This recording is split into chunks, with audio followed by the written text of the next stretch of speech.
I would say the preponderance of the evidence is that it was a deliberate act and the high likelihood it was by the captain. Many turns, there's too many uh, coincidences. As an example, the airplane runs southwest till it gets to Malay Island and then it makes a northwest turn. The idea of the ghost plane, uh, I would say it has a remote possibility, but I don't believe it's a leading theory.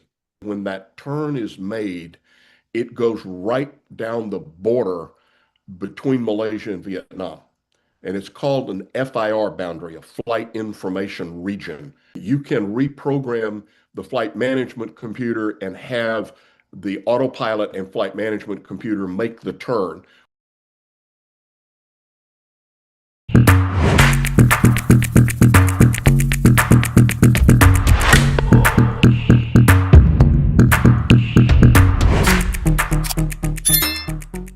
Good morning, good afternoon, and good evening to our audience from around the globe. This is your host, Sid, and it is wonderful to have you back with us for another episode of the Sit Down with Sid podcast, where we bring people together one conversation at a time. A quick note before we begin: MH370 remains a complex mystery with many conflicting theories. The views expressed by our guests are their own. Our goal is to provide a platform for various perspectives as we continue to piece together the story. Joining us today is Captain John Cox, CEO of Safety Operating Systems and a world renowned expert in aviation safety. With decades of experience as a pilot and lead accident investigator, John is a premier analyst for NBC, MSNBC, and the Weather Channel, and a regular contributor to the series Air Disasters. Captain John, you have spent your career at the intersection of flight operations and forensics, helping the world understand not just what happened in the air, but why. It is a profound honor for us to have you here, and we welcome you to the show. Thank you very much. Thanks for the invitation. Of course. Okay, Captain John. So let's get into it. Now, you have transitioned from flying the line to becoming one of the world's most respected accident investigators. What is it about MH370 disappearance that even 12 years later keeps you engaged in the search for answers like everyone else? Aviation does not do well with mysteries. We've spent an enormous amount of time, effort, training uh, to understand tragedies that occur within aviation. And we've been very successful at it. But MH370, we have there remain a lot of questions that are still unanswered. So the fact that it's a mystery does not sit well with aviation. Consequently, it remains under a bright spotlight and there's a lot of interest. I mean, when you think about it, the last time we had a disappearance like this with no answers, the captain's name was Amelia Earhart.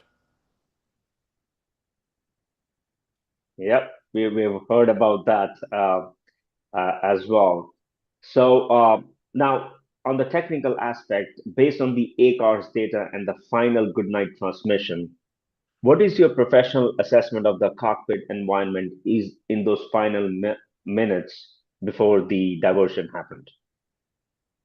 When you listen to the voice tonality and cadence of the last radio transmission, it's normal. There's not any indication of excitement. There's no increase in pitch in the voice. It's just good night, MH370. So at that point, everything appears routine. Shortly thereafter, the airplane makes a very unexpected turn, and the transponder and part of the ACAR system ceases to function. So something happened there. But up till then, it appeared to be a totally routine flight. Hmm. And to execute that sharp turn back toward the Malay Peninsula, how much manual hands-on flying would have been required versus, say, simply reprogramming the flight management system? There's two ways to do that. And you can reprogram the flight management computer and have the autopilot and flight management computer make the turn. All you have to do is give it a point in space and say, go there, and it will. So that is one way. The other way would be to revert the auto flight system to heading mode, where you select a heading you want it to fly, and the airplane will make a turn and there. But it's important to understand when that turn is made, it goes right down the border between Malaysia and Vietnam. And it's called an FIR boundary, a flight information region. And this is where two airspaces come together or join. This is where they are contiguous. So it wasn't just the turn, it was where the airplane went, which was right down that FIR boundary. It would be a great coincidence if it were not a pre-planned maneuver. Hmm. I know the sharp banking angle was anywhere between 31 degrees to 35 degrees, which shows that it has to be done manually. Correct me if I'm wrong, because on an autopilot it can only max out at 25 degrees, based on some of the guests also we had on our channel.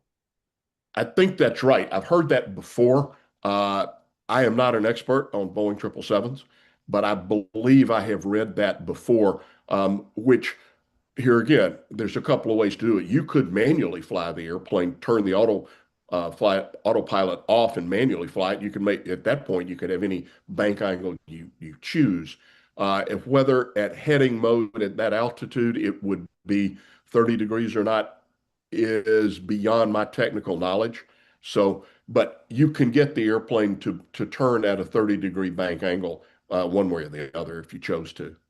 Hmm. And what do you think is the role of the Vietnam air traffic controller? I know usually a standard procedure is within 2 minutes once you change into a different airspace, once the MH370 went from Malaysian airspace to Vietnam airspace. The air traffic controller, it took him 17 minutes to get back. Like, where is MH370? What do you think is going on here? I mean, that's a big red flag if I have to put it in words. We're dealing with humans, and we when humans repeat tasks over a long period of time, they can become complacent. So you're 100% correct. The question of Vietnam should have called Malaysia and said, "Did you send 370 over to me?" And Malaysia said, "Yeah, we did." Well, he hasn't checked in yet. All right. That happened, but it was a lengthy period of time between when it should have occurred and when it did. But remember, it's in the middle of the night. And so the fact that they were delayed in getting that back or getting that information exchanged, uh, clearly it is a piece of evidence. But one has to ask, does it make any difference?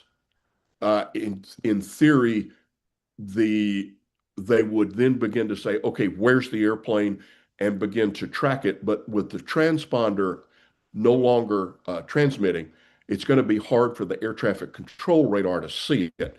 The next thing would be called the military, but it's right on that FIR boundary, what we discussed a minute ago. So each of the military radars think the other group, meaning Malaysia thinks Vietnam has it, Vietnam thinks Malaysia has it, and it continues southwest bound. Hmm. We had Christian Negroni on our show as well, who shared her ghost plane theory. Now, from a forensic lens, where does the technical evidence for a sudden decompression align, and where does it ultimately break down? I I've known Christine a long time, and I have respect for her. She's a great journalist, and she has looked at evidence and come up with a theory. Uh, I don't agree with her that it is a highly probable theory. I don't think that the evidence supports it um, because there's too many turns. There's too many uh, coincidences. As an example, the airplane runs southwest till it gets to Malay Island and it makes a northwest turn. Here again, right on the FIR boundary. It then goes to the north part of the bay and turns directly out over the ocean. And it flies for 300 miles. Why 300 miles? Because it's at that point ground radar can no longer see it. That is a very great coincidence. It's a very low probability of events if it is not pre-programmed. So the fact that the airplane flew a track that someone not only knew that had the knowledge of how to program it to do it, but also had the opportunity is very compelling compared to the other theories. The idea of the ghost plane, I would say it has a remote possibility, but I don't believe it's a leading theory. So, Captain John, since you brought that up, let me ask you, in your expertise, based on what you just have shared, where does your theory lie? Like, if one has to ask you, what is Captain John Cox' theory on MH370, what would that be? I would say the preponderance of the evidence is that it was a deliberate act and the high likelihood it was by the captain. So, and I think that the evidence there is compelling that you don't have the airplane fly such a precise route without having premeditated it, pre-planned it, known how to execute it, known how to make the airplane less visible. All of these things, they all say that they all indicate that this is a premeditated act. And we had Captain Nicholas Long, the chief pilot of Malaysian Airlines, and he spoke highly about Captain Zaharie Shah.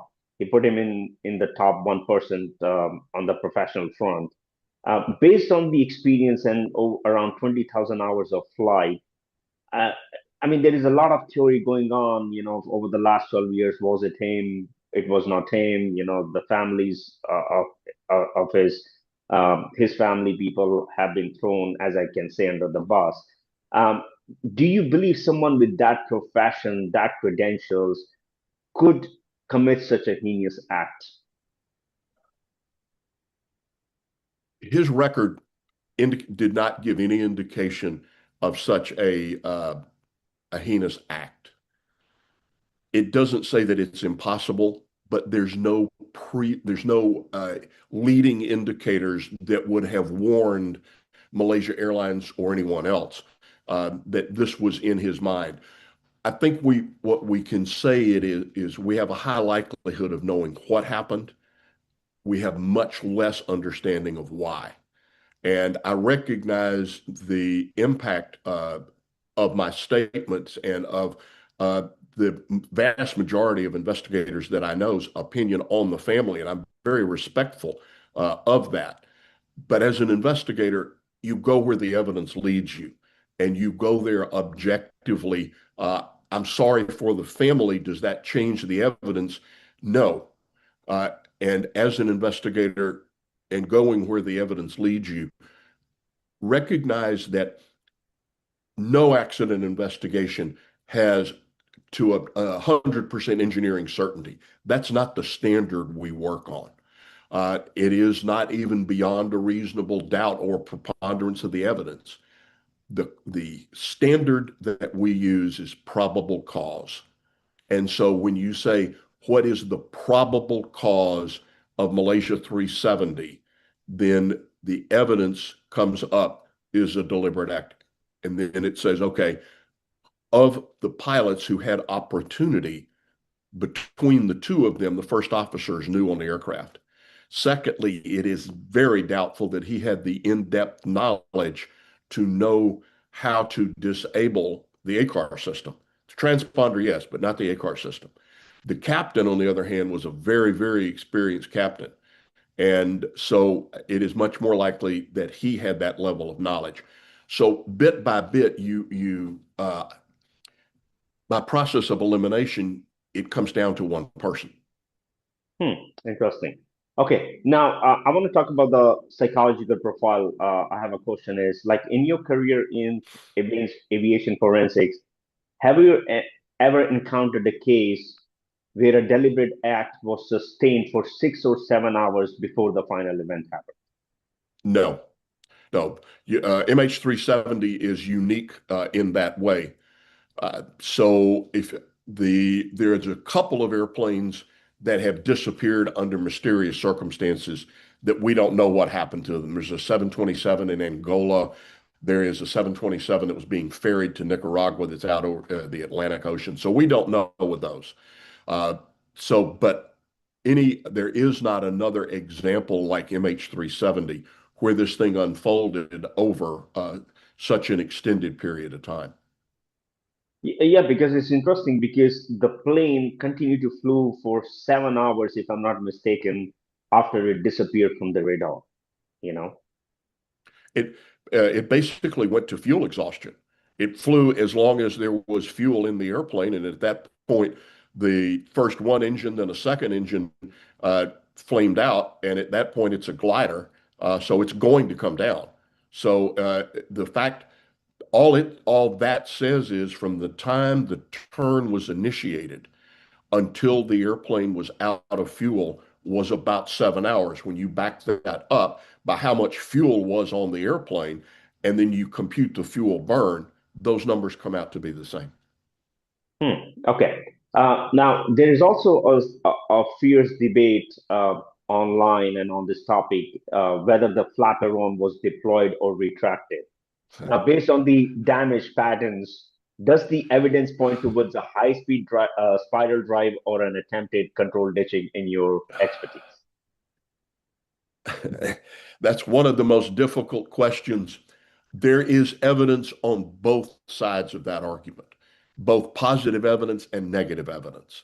Um, the flaperon indicates it may have been partially deployed in some ways. The other parts of the airplane that were recovered indicate that it was not. Um, there is a gentleman, Canadian investigator, that believes very strongly that it was an attempted landing.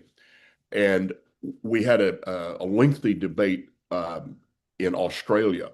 And at the end of it, I came away with there's evidence on both sides of this. So I don't think we can conclusively draw an opinion either way. The evidence does not point strongly enough to a conclusion one way or the other. It's an open question. Hmm. 12 years later, even it's an open question, right? Like that's wow.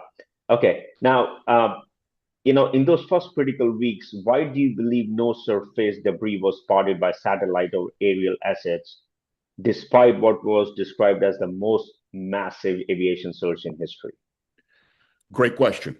One that we all of us have asked many times.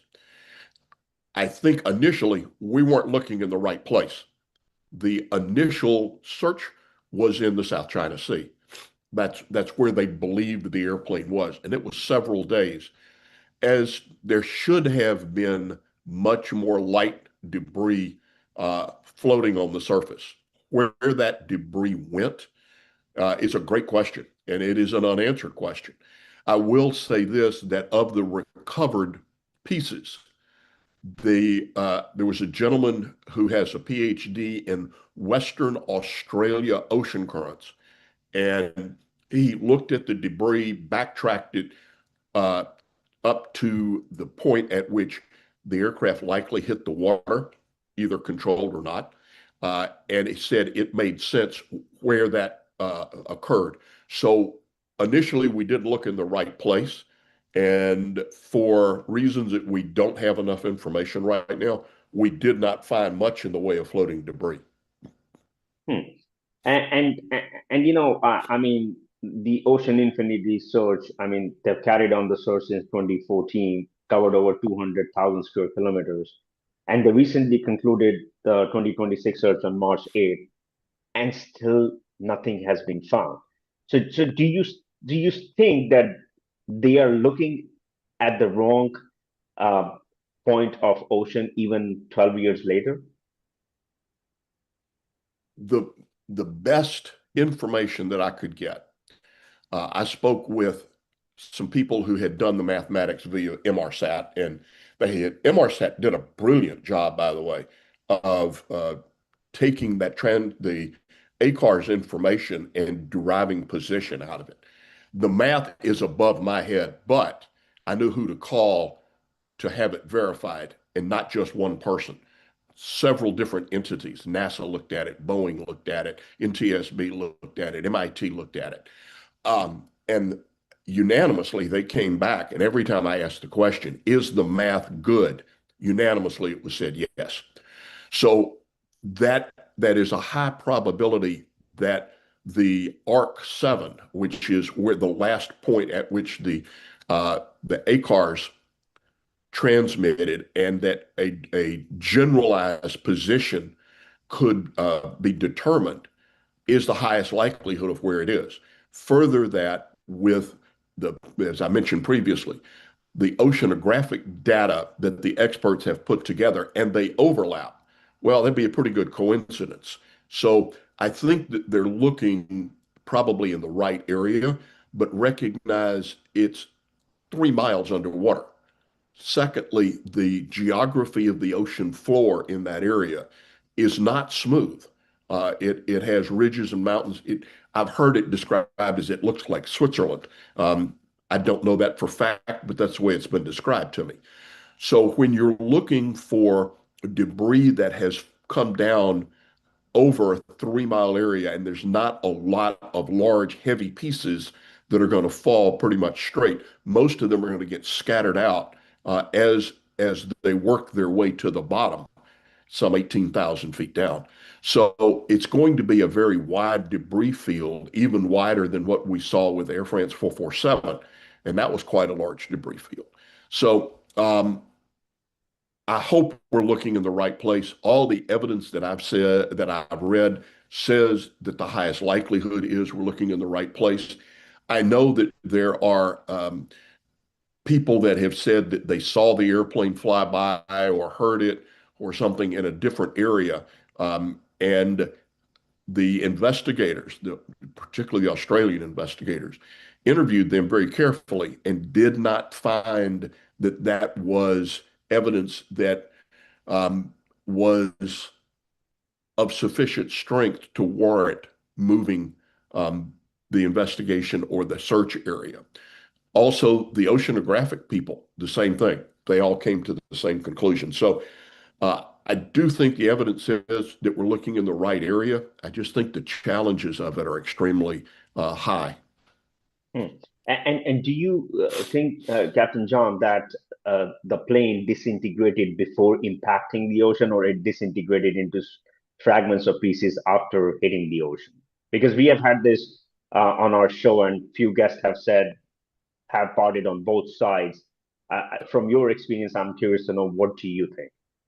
I I think the evidence, and I would say that it's not overwhelming evidence, but I think the evidence right now indicates that the airplane probably hit the ocean in one piece.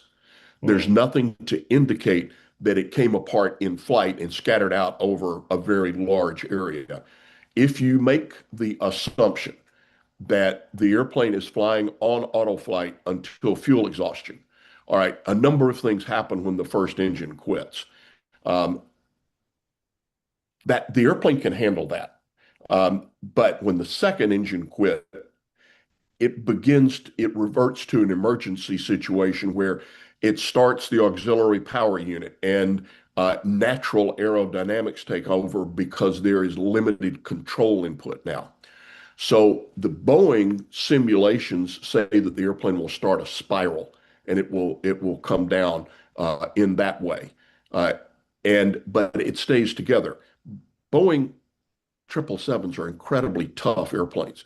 To get it to come apart in flight would typically require a very, very, very high G load or impact with something, neither of which are likely in this scenario.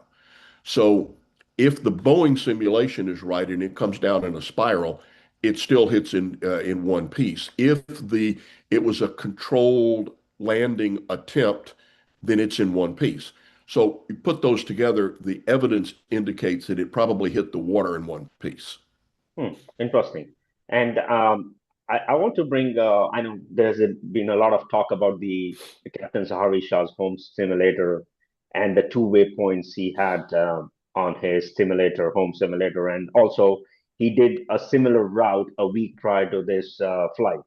Now, as an investigator, what goes in your mind when you see that data? Like, give me your perspective so we can understand from an investigative point of view when you see these things piecing together.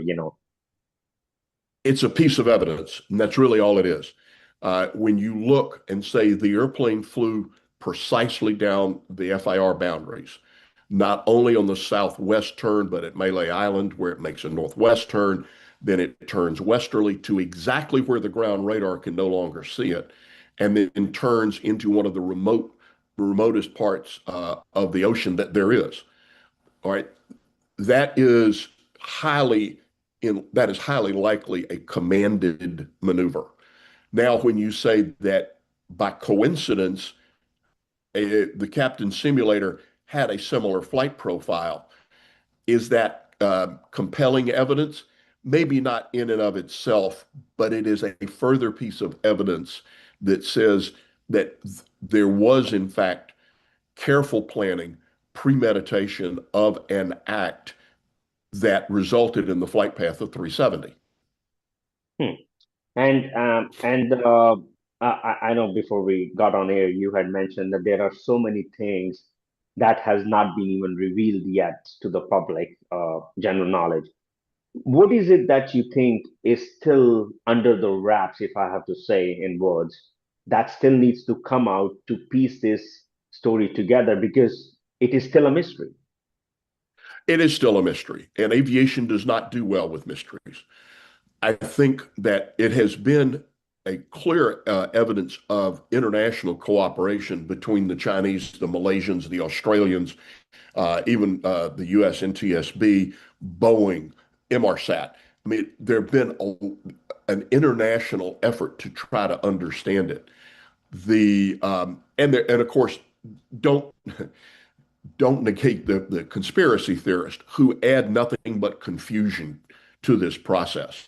You force the investigators to answer questions, and quite seriously, I have had people challenge me and say, you know that the aliens got the airplane and you're hiding it.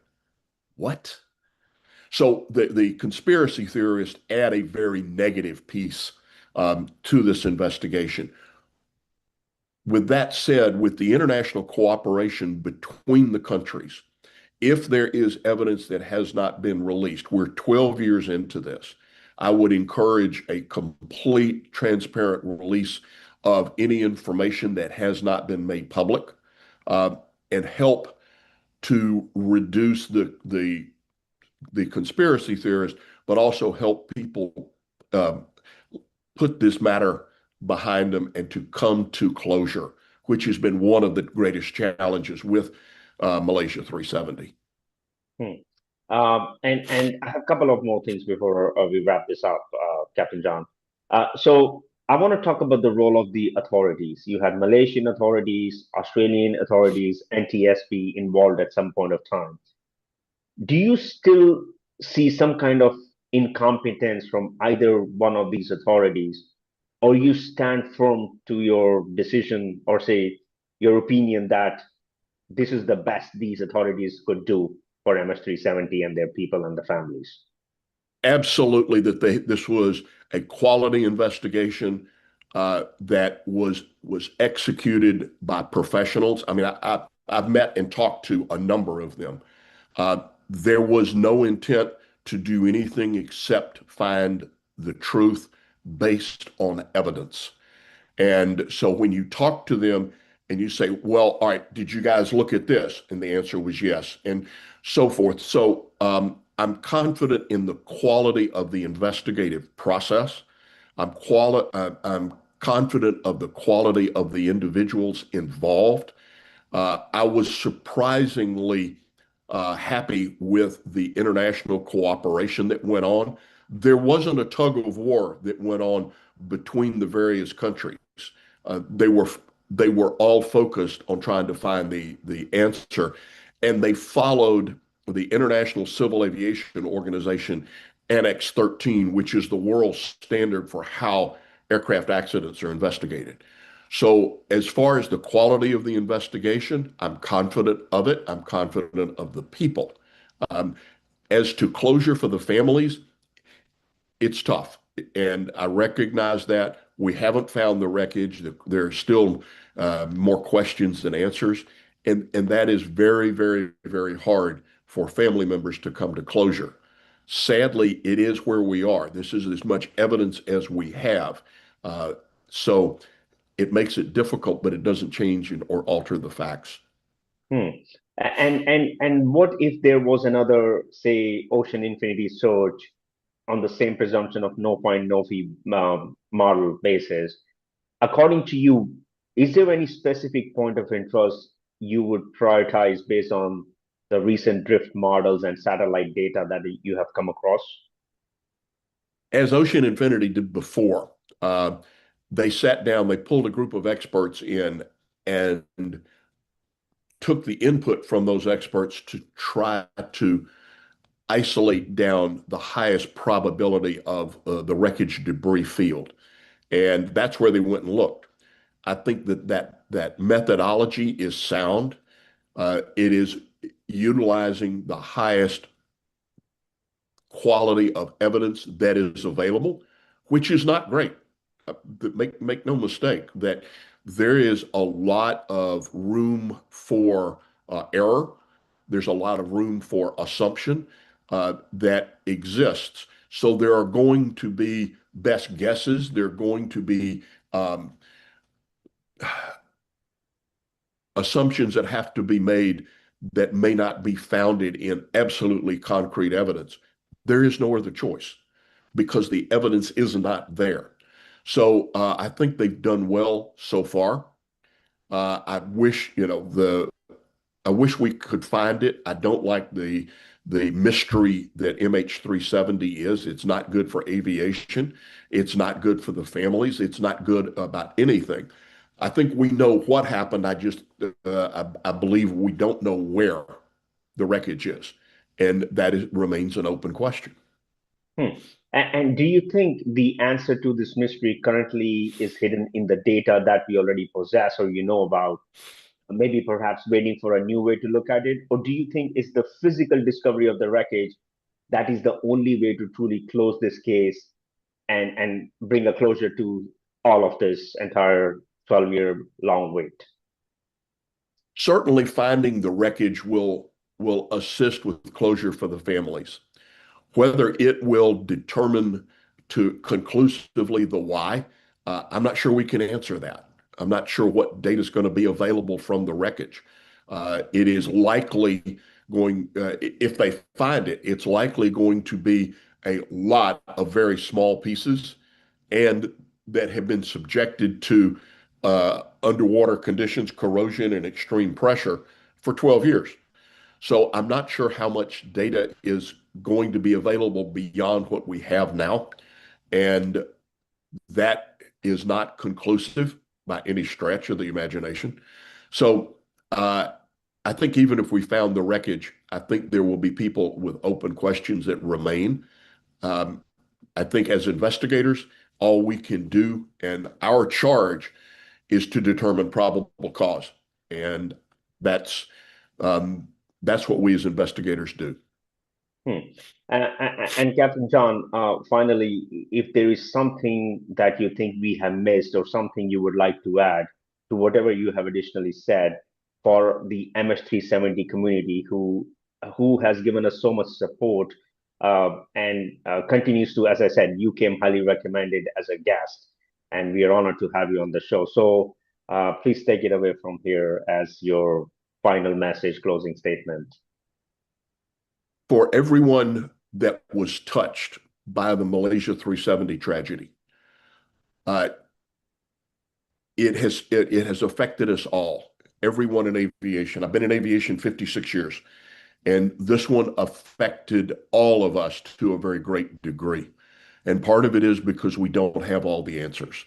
Very typically, we're able to understand what happened and to take that lesson and to prevent a reoccurrence.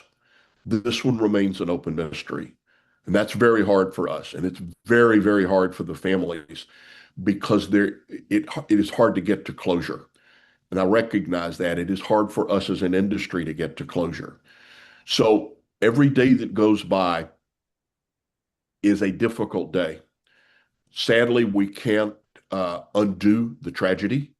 Sadly, all of us, notably and most importantly, all of the families that were touched by this tragedy, remain with open questions.